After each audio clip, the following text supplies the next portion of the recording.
If you've ever wondered why doing everything right still leads to silence, why being available, kind, understanding somehow makes you invisible, this isn't about bad luck. It's about a single word you were never taught to notice. And once you see it, you can't unsee it. Men who experience repeated rejection don't usually lack confidence. They lack clarity. They feel something is off, but they can't name it. So they keep adjusting themselves instead. And adjustment feels like effort. Effort feels noble. But there's a specific kind of effort that quietly guarantees rejection. Not immediately, not obviously, but consistently. That word is supplication. Now, before your mind jumps to extremes, pause. This is not about being weak. It's not about being too nice. And it's definitely not about becoming cold, rude, or performative. Supplication is subtler than that. That's why it works against you. In dating, supplication isn't what you do. It's why you do it. It's the moment your actions stop being self-directed and start being negotiations. You're no longer acting from desire. You're acting to earn a feeling, approval, affection, interest.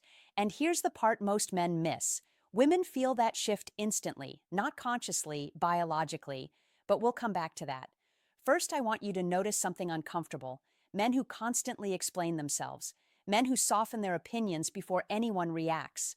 Men who volunteer help without being asked, hoping it will be remembered later. They're not stupid. They're not broken. They're operating under a belief they never questioned. If I make her feel good enough, she'll choose me. That belief feels reasonable, even mature, but it creates a hidden dynamic where your value is always pending. Let me show you what that looks like in real life. I once knew a guy in college. Let's call him Rick. Rick was everything people say women want. Music, attractive, smart, funny. Once he relaxed on paper, he was the package. In reality, women leaned on him, used him, confided in him, collected validation from him, and never chose him. Rick was the guy women called when they were drunk or upset or insecure. He was the emotional safety net. And yes, including me, not because he lacked worth, but because of what he taught us about how he saw himself. Rick never asked for anything directly. Music, never risked tension. He never disrupted comfort. Every action he took had an invisible question attached, music to it.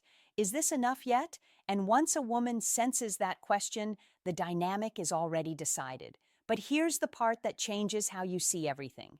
Rick didn't lose respect because he helped. He lost respect because he needed the help to mean something. That difference matters more than anything else we'll talk about. Here's where most men get confused and stay confused. They look at guys who women chase, the so-called bad boys, the men who seem careless, unavailable, even selfish, and they draw the wrong conclusion. They think attraction comes from being cruel, from withholding on purpose, from acting detached. That's not what's happening. What women respond to isn't the behavior. It's the absence of need behind the behavior. This is where supplication quietly destroys polarity. Polarity requires tension, not drama.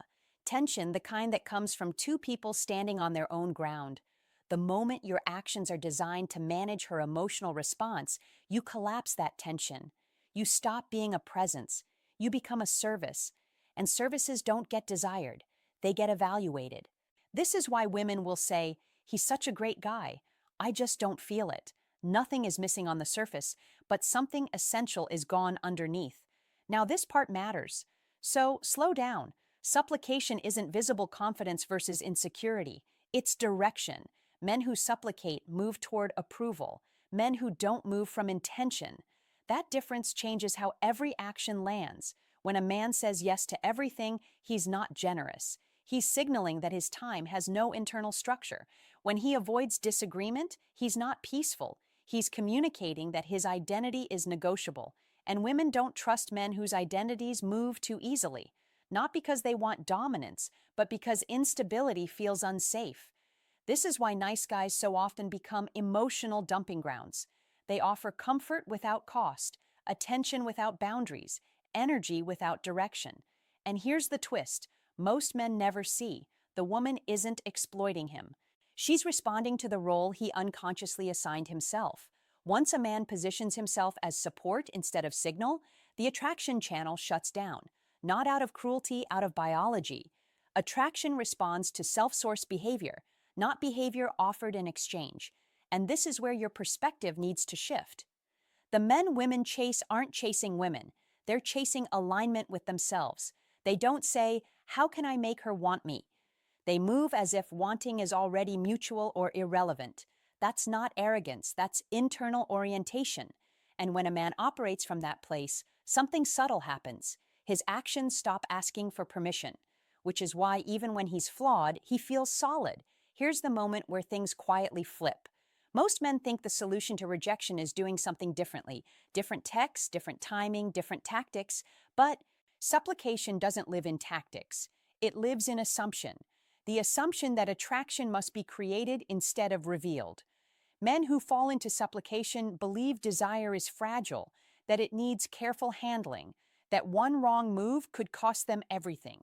So they monitor themselves, they filter, they adjust mid-sentence, they offer value in advance, music just in case. And that internal monitoring is felt immediately, not as weakness, as uncertainty of self. Now, let me give you something precise because clarity removes confusion. Supplication ends the moment your actions stop being conditional. Conditional sounds like this: "I'll do this so she likes me. I won't say that in case it turns her off. I should probably help. Maybe she'll see I care." Unconditional action feels very different. "I'm doing this because I want to. I'm saying this because it's true for me. I'm leaving music because this no longer fits." Notice what changed. The behavior might look similar on the surface, but the center of gravity moved. Men who don't supplicate don't ask, "How will this land?" They ask, "Is this aligned?" That's why they can help a woman without losing respect, disagree without escalating, walk away without resentment, because their self-worth isn't waiting on her response. And here's the uncomfortable truth most men resist. You cannot make a woman feel safe desiring you if you don't feel safe being yourself. That's why emotional restraint isn't what creates attraction. Emotional self-rust is. This is also why trying to be confident fails. Confidence performed is still approval-seeking. It's just louder. Real confidence is quieter than you expect. It shows up as pauses, as not filling silence, as letting a moment land without correcting it. Men who notice patterns instead of reacting to them begin to feel different in a room. They don't chase tension away, they allow it. And tension, when it isn't desperate, is magnetic.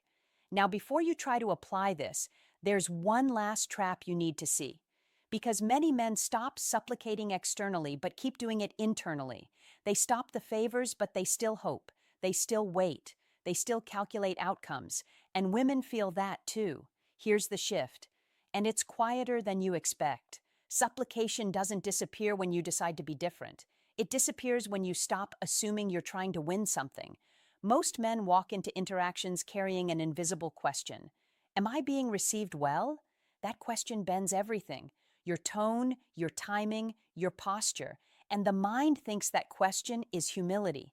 It's not. It's orientation. So, let me give you a reframe that feels almost too simple, but works because it targets the assumption underneath everything. The next time you're around a woman you're attracted to, act, not pretend, not perform. Act as if she already likes you. Not desperately, not obsessively. Quietly, as if her interest isn't fragile, as if it doesn't need maintenance. This isn't delusion. It's psychological alignment. Because when you assume interest instead of chasing it, your nervous system settles. You stop over-explaining. You stop rushing to fill space. You stop auditioning. Men who move this way speak differently. They don't stack reasons. They don't justify preferences. They don't soften statements to avoid friction. They let reactions happen. And here's the part that changes behavior automatically. When you believe attraction already exists, or that it doesn't matter if it doesn't, you stop trading actions for outcomes. You tease naturally. You disagree casually. You escalate without apology. Not because you're forcing confidence, but because nothing feels at stake. That lack of internal pressure is what women respond to. It feels like music presence, like groundedness, like someone who isn't trying to extract something from the moment. This is why men who don't try seem to win. They aren't trying to get. They're allowing themselves to be seen. And here's the uncomfortable but freeing truth. When you drop supplication, some women won't like you anymore. Not because you did something wrong, but because you're no longer available as emotional infrastructure.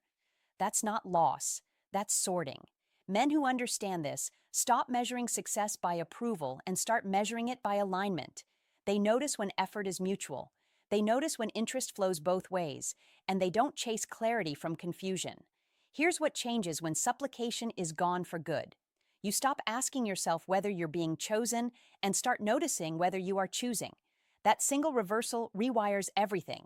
Men who no longer supplicate don't announce boundaries. They don't defend standards. They don't explain why something doesn't work for them. They simply move. And movement without explanation is powerful, not because it's dominant, but because it's rooted. At this point, something subtle happens to your identity. You're no longer a man trying to be understood. You become a man who understands himself first. That's why rejection stops feeling personal. It becomes information. That's why respect shows up without being requested, because respect follows self-direction. Music, and that's why attraction, real attraction, starts to feel calm instead of anxious. Men who live without supplication don't harden. Music, they settle. They don't withhold emotion. They express it without attachment. Music, they don't chase intensity. They allow it to arise or not. And women feel that difference immediately, not as excitement, as trust. The kind of trust that allows desire to exist without pressure. This is why once a man understands supplication, he can never unknow it. Because from that point on, every action asks a different question. Is this coming from who I am or from what I want her to feel? And the moment you consistently choose the first, your presence changes. You stop auditioning for roles you were never meant to play. You stop negotiating your worth in silence. You move through the world with quiet power.